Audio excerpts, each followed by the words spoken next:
ABC News Live honors Asian Pacific American Heritage Month, bridging generations. Here now is Juju Chang. Hi, everybody, and welcome. It's so great to have you with us here on ABC News Live. You know, some of us here at ABC News were brainstorming on how best to celebrate Asian American Pacific Islander Heritage Month, which is May, and we found ourselves asking personal questions. How can we have an impactful and meaningful conversation, especially during these deeply painful and traumatic times with the rising violence against Asian Americans and all of us witnessing a clear generational divide within our community on how best to respond and unite and move forward.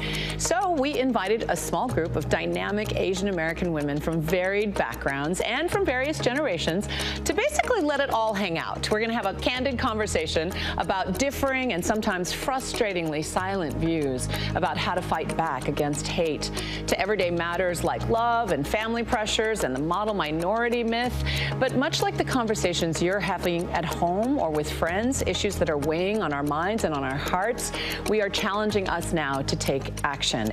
So joining me to wade through it all is, first and foremost, journalist and author Vivian Ho, who is joining us online via London. Georgia's state representative and candidate for Georgia Secretary of State, Bee Nguyen, who is joining us from a long and well-deserved vacation. And here in the studio, we have Angela Su. She is president of the Georgia Asian Pacific American Bar Association, and NYU Associate Professor Dr. Doris Chang, who is also a practicing and licensed psychologist. And trust me, we need your wisdom and guidance during these times. Welcome to you all, ladies. Well, first, let me begin about what's weighing heavily on all of our minds, I think, and how many of us have been seeing the violence and the bias attacks against Asian Americans that are on full display. And how is it affecting you? So, Vivian, let's start with you.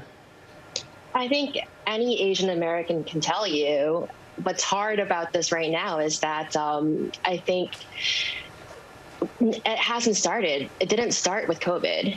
It didn't start with Donald Trump. It's been going on for a very long time. It's only now that people are really starting to really pay attention to what's going on. But what's really, really hard right now is that we're kind of watching this happen on repeat on social media over and over and over again. And it's so painful and so traumatizing to see this, to see Asian elders get hit in the face on repeat. Doris, let me bring you in. Tell us, as a psychologist, the trauma of seeing these images over and over again. What to that idea can we do to take care of our psyches? It's very traumatic to see these things on repeat. In our brains, it's as if it's happening again and again and again. It's not just an image. It feels real to us and in our bodies. And so it is really important. We all want to be informed citizens. We all want to tune into the news and know what's going on. But it's important for us to take care and notice how it's sitting in our bodies, how we're feeling emotionally, and to understand that it's not healthy for us to be constantly exposed to this information, to take breaks, to be with loved ones, to experience joy, and that bolsters us to be able to then go back out and re-engage and fight. Absolutely. And I think that, Bee, you were there in Atlanta, and you've been outspoken on this subject, that you were the boots on the ground there speaking out. Tell us about how it's been affecting you and how, in many ways, the shootings in Atlanta were a galvanizing event in the Asian American community. One of the things that is heavy on the minds of many Georgians in Atlanta right now is the Fulton County District Attorney is expected to announce whether or not she is charging the Atlanta shootings as a hate crime. And there is some word on the street that she's not going to proceed in terms of treating it as a hate crime as it relates to race, but there can be some consideration as it relates to gender.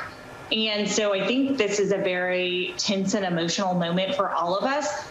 To many of us in Georgia and across the country, it's very obvious that Asian people were targeted. 3 Asian businesses, and as a result, 6 Asian women are dead. I think so many Asian American activists in the moment were saying that, you know, to conflate any Asian woman in those spas with a sex worker is part of the sort of stereotype that we have to fight against. But Angela, you're a lawyer, you're from Atlanta. Give us a sense of sort of why it's so difficult to get hate crimes charges. You know, we're talking about you can do that with a gender, you can do that with different races, but in these particular cases, witnesses may not have spoken enough English. Investigators might not have been able to have the cultural competence to draw those charges. Tell me about sort of the systemic problems around that.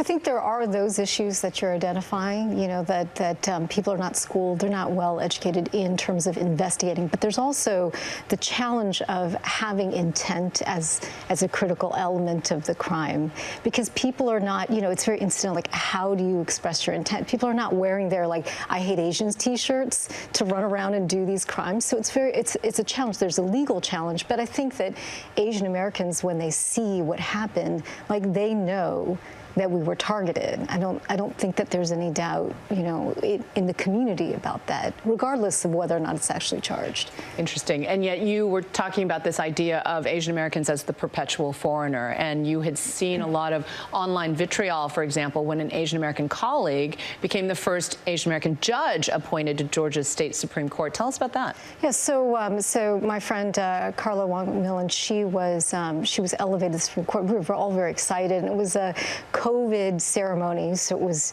you know, the governor and the justice kind of out with her husband, and it was, you know, broadcast on Facebook Live, and some of the comments were just really unbelievable. You know, there were comments like, during these times, a Chinese woman. You know, those are the types of comments, and a lot of likes and things like that. And I wrote an op-ed about that in the legal papers, because as it turns out, Justice McMillan is like a 4th or 5th generation American. And so I sort of posed the question, how many generations will it take us to become American? Like, if you can't become American in 4 or 5 generations, like, what's it going to take? Absolutely. And so, Doris, let me just ask you, how many generations does it take? And what is that myth of the perpetual foreigner, that sort of unconscious bias that we've all gotten, right? Like, where are you from? That question. How does that play into what we're seeing right now? It is so deeply embedded in our psyches as Americans that to be American is to be white. And so psychological research has shown us that, as you mentioned, it's an implicit bias in our minds. We see someone with an Asian face, and something happens, and we think they're not from here. They are foreign. They are not truly American. And so if that is playing out and being activated every time we see an Asian American, there's a way in which it creates a kind of distance where we see them as, oh, you are not one of us. And it's deeply damaging, right? It allows us to commit crimes. It allows us to discriminate and feel that in some ways it's justified. And it's in many ways weaponize that fear of the pandemic. And so, Vivian, let me ask you, you covered the story of not just the Atlanta shootings, but the hate crimes in the Bay Area. What did you see in your reporting?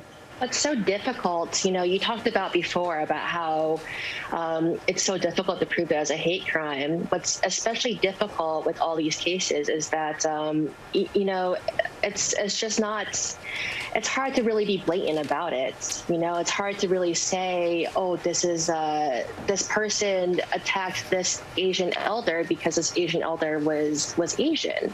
Or, you know, the same suspects are targeting these businesses in Chinatown over and over again because these businesses are Asian, or these business owners are Asian. It feels targeted. It feels so targeted. And, you know, in a way, if anybody was, you know, us as Asians, we feel like we know there's an underlying bit of racism in there. We know there is, but we can't really point out and say, like, yes, this is hate related, this is anti-Asian right here. Right. We can't say it. Right. And it's so hard. Absolutely. There's so much to unpack in what you just said, but we have to get to a quick commercial break. So let's do that. And when we return, let's look at the generational split on confronting racism, and that conversation more when we come back.